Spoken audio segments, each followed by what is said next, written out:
할렐루야. 오늘 우리에게 생명 주신 하나님께 감사와 영광을 드립니다. 가정에서 직장으로 출근하며 하루를 시작하는 모든 성도들께 하나님의 은혜와 평강의 축복이 함께 하시길 기도합니다. 3월 9일 말씀으로 여는 아침 시작하겠습니다. 오늘 우리에게 주신 하나님의 말씀은 마태복음 21장 33절에서 36절 말씀입니다. 다른 한 비유를 들으라. 한 집주인이 포도원을 만들어 산 울타리로 두르고 거기에 집틀 짜는 틀을 만들고 망대를 짓고 농부들에게 새로 주고 타국에 갔더니 열매를 거둘 때가 가까우매 그 열매를 받으려고 자기 종들을 농부들에게 보내니 농부들이 종들을 잡아 하나는 심히 때리고 하나는 죽이고 하나는 돌로 쳤거늘 다시 다른 종들을 처음보다 많이 보내니 그들에게도 그렇게 하였는지라. 후에 자기 아들을 보내며 이르되 그들이 내 아들은 존대하리라 하였더니 농부들이 그 아들을 보고 서로 말하되 이는 상속자니 자 죽이고 그의 유산을 차지하자 하고 이에 잡아 포도원 밖에 내쫓아 죽였느니라. 그러면 포도원 주인이 올 때에 그 농부들을 어떻게 하겠느냐. 그들이 말하되 그 악한 자들을 진멸하고 포도원은 제때에 열매를 바칠 만한 다른 농부들에게 새로 줄지니이다. 예수께서 이르시되 너희가 성경의 건축자들이 버린 돌이 모퉁이의 머릿돌이 되었나니 이것은 주로 말미암아 된 것이요 우리 눈에 기이하도다 함을 읽어본 일이 없느냐. 그러므로 내가 너희에게 이르노니 하나님의 나라를 너희는 빼앗기고 그 나라의 열매 맺는 백성이 받으리라. 이 돌 위에 떨어지는 자는 깨지겠고 이 돌이 사람 위에 떨어지면 그를 가루로 만들어 흩으리라 하시니 대제사장들과 바리새인들이 예수의 비유를 듣고 자기들을 가리켜 말씀하심인 줄 알고 잡고자 하나 무리를 무서워하니 이는 그들이 예수를 선지자로 알미었더라. 아멘. 오늘 말씀은 예수님께서 두 아들의 비유에 이은 포도원 농부의 비유를 말씀하십니다. 두 아들의 비유에 이어 보다 구체적이고 매우 직접적으로 말씀을 비유로서 하십니다. 무엇보다 중요한 것은 주님께서 비유로 말씀하신 것은 잘 알아듣고 깨닫게 하기 위함이셨던 것처럼 알아듣고 깨달았으면 살아야 하는 것입니다. 실제로 오늘 본문 후반부를 보면 이 비유와 연관되어 있는 대제사장들과 바리새인들은 예수님의 비유 말씀이 무엇을 의미하는지 그 의미하는 바를 알고 있었습니다. 그러나 깨닫지는 못했습니다. 곧 주님의 비유의 말씀이 무슨 의미인지는 알았지만 그 말씀을 자신들에게 적용하지는 못하였습니다. 오늘 33절에서 39절 말씀입니다. 어떤 한 집주인이 있었습니다. 어느 날 그가 포도원 하나를 만들어 소작인들에게 새로 주고 멀리 타국으로 잠시 여행을 갔습니다. 그리고 추수 때가 되어 주인은 주인의 종들을 소작인들에게 보내 포도원의 수확물을 받아오도록 합니다. 그러나 소작인들은 마땅히 주인에게 드려야 하는 수확물은 고사하고 주인의 종들을 잡아서 때려 죽였습니다. 더욱이 주인이 보내는 모든 종들을 하나같이 같은 방식으로 때려 죽인 것입니다. 결국 주인은 최후의 방법으로 포도원의 상속자인 아들을 소작인 농부들에게 보냈습니다. 그런데 기가 막힌 것은 소작인 농부들은 도리어 잘됐다 여기고 이번엔 아예 이번 기회에 아들을 죽이고 포도원을 차지할 심산으로 주인의 아들 또한 때려 죽인 것입니다. 여러분, 오늘 본문의 집주인은 하나님이십니다. 그리고 포도원은 이스라엘이고 농부는 예수님 당시의 종교 지도자들인 제사장들과 사두개인, 바리새인들, 그리고 종들은 하나님의 예언자들이며 예수님 이전에 왔던 많은 선지자들 가운데에 예수 그리스도를 그렇게 예언하였던 사람들입니다. 그리고 아들은 예수 그리스도이십니다.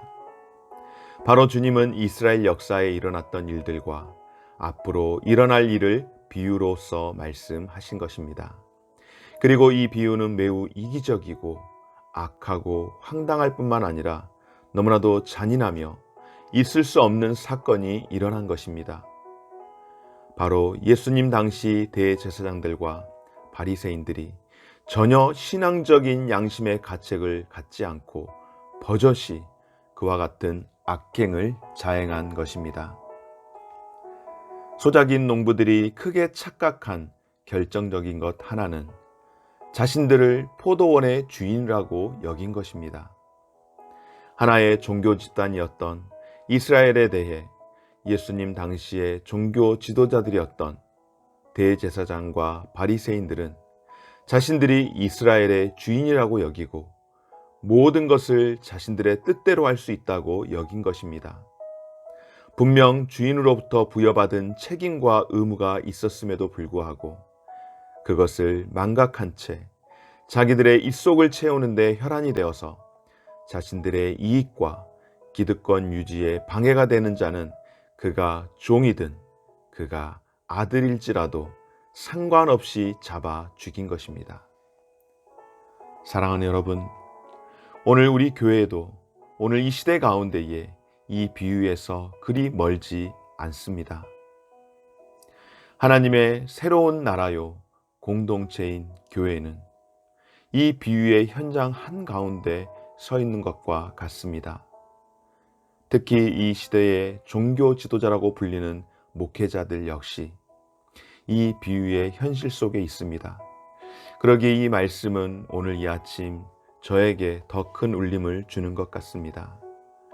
그러기에 이 비유는 하나님의 경고와도 같습니다. 또한 하나님의 새로운 나라인 교회 공동체 안에서 주어진 직분을 계급으로 그렇게 착각하고 살아가는 이들에게 또한 던지시는 하나님의 경고의 메시지와도 같습니다. 사랑하는 여러분, 오늘 이 말씀을 통하여서 내가 신앙생활을 하며 지금 현재 살아가고 있는 나의 신앙의 연륜을 그저 자랑쯤으로 무슨 훈장쯤으로 여기며 살아가고 있지는 않습니까? 마치 익은 곡식이 머리를 숙이는 것처럼 먼저 믿은 저희들이 믿음의 직분을 가지고 살아가는 저희들이 하나님 앞에서 더 신실하게 또 교회 앞에서 더 겸손하게 살아갈 수 있는 삶이 되어지기를 소망합니다. 40절에서 46절 말씀은 하나님의 심판을 말씀합니다. 42절, 43절 말씀입니다. 예수께서 이르시되 너희가 성경에 건축자들이 버린 돌이 모퉁이의 머릿돌이 되었나니 이것은 주로 말미암아 된 것이요 우리 눈에 기이하도다 함을 읽어본 일이 없느냐. 그러므로 내가 너희에게 이르노니 하나님의 나라를 너희는 빼앗기고 그 나라의 열매 맺는 백성이 받으리라. 사랑하는 여러분, 하나님은 맡겨주신 일에 대하여 결과를 반드시 찾으시는 분이십니다. 그저 맡은 자의 권리만 누리고 좋은 것만 취하게 하시는 분이 결코 아니십니다. 하나님은 반드시 열매를 찾으시는 분이십니다. 오늘 41절 가운데에 진멸이라고 하는 단어는 하나님께서 또 예수님께서 쓰시기에는 어울리지 않는 단어와도 같습니다. 철저히 파괴하는 것, 완전히 짓밟는 것을 뜻할 때 사용하는 단어입니다.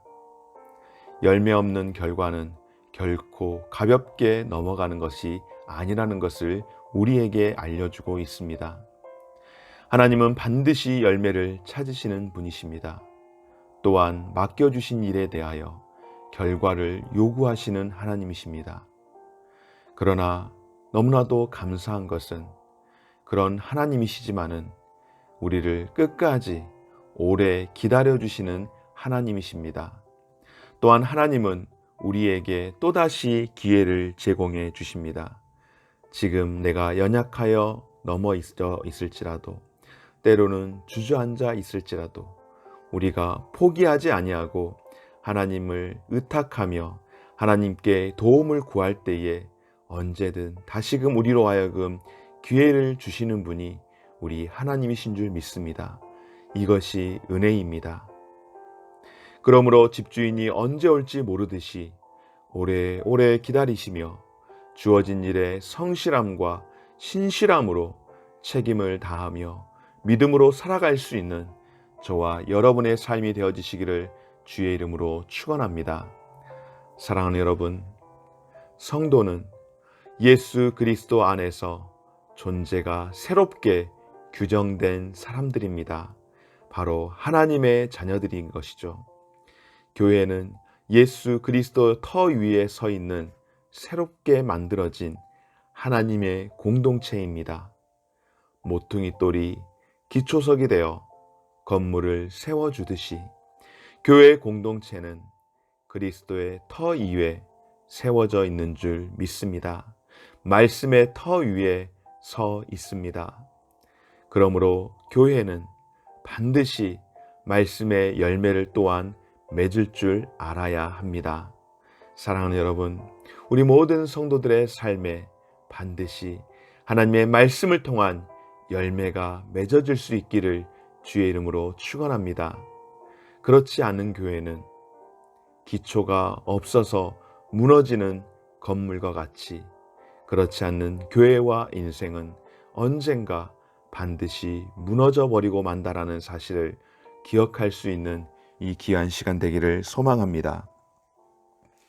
오늘 비유의 말씀은 예루살렘으로 올라가셔서 본격적으로 예수님의 그 사역을 행하시기 전 예루살렘의 많은 종교 지도자들에게 주시는 경고의 메시지이며, 동시에 오늘 이 시대를 살아가고 있는 우리에게 향한 하나님의 경고와도 같은 말씀입니다. 사랑하는 여러분, 매일매일 하나님께서 말씀과 성령을 통하여 하시는 말씀을 진지하게 듣고, 또한 들은 말씀, 깨달은 말씀을 따라서 하루하루를 살아갈 수 있는 저와 여러분들, 우리 모든 인생 되어지시기를 주의 이름으로 축원합니다. 사랑하는 여러분, 말씀 묵상 함께 하기를 원합니다. 예수님께서는 어떤 사람이 하나님의 나라를 받는다라고 하셨습니까? 하나님께서 내 삶에 원하시는 열매가 구체적으로 무엇일까요?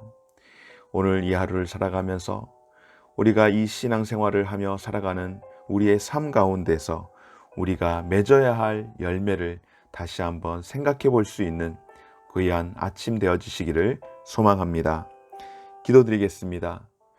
하나님, 하나님의 사람으로 마땅히 있어야 하는 말씀의 열매, 사는 동안 주께 드리며 영광된 인생으로 살아갈 수 있도록 은혜를 베풀어 주옵소서. 하나님의 말씀을 듣고 응답하며 살아갈 수 있는 삶이 되어주시고, 신앙생활하고 직분자로 살아가면서 누구에게 먼저가 아니라 내가 먼저 그렇게 살아가는 삶이 될 수 있도록 도와주시되, 특별히 오늘 이 말씀이 이 시대 가운데에 오늘 우리에게 던지는 경고의 메시지임을 깨닫고 늘 깨어 살아갈 수 있는 우리의 삶이 되게 하여 주옵소서. 예수님의 이름으로 기도드립니다. 아멘. 하늘에 계신 우리 아버지여, 이름이 거룩히 여김을 받으시오며 나라가 임하옵시며 뜻이 하늘에서 이루어진 것 같이 땅에서도 이루어지이다. 오늘 우리에게 일용할 양식을 주시옵고, 우리가 우리에게 죄 지은 자를 사하여 준 것 같이 우리 죄를 사하여 주시옵고, 우리를 시험에 들게 하지 마시옵고 다만 악에서 구하시옵소서. 나라와 권세와 영광이 아버지께 영원히 있사옵나이다. 아멘.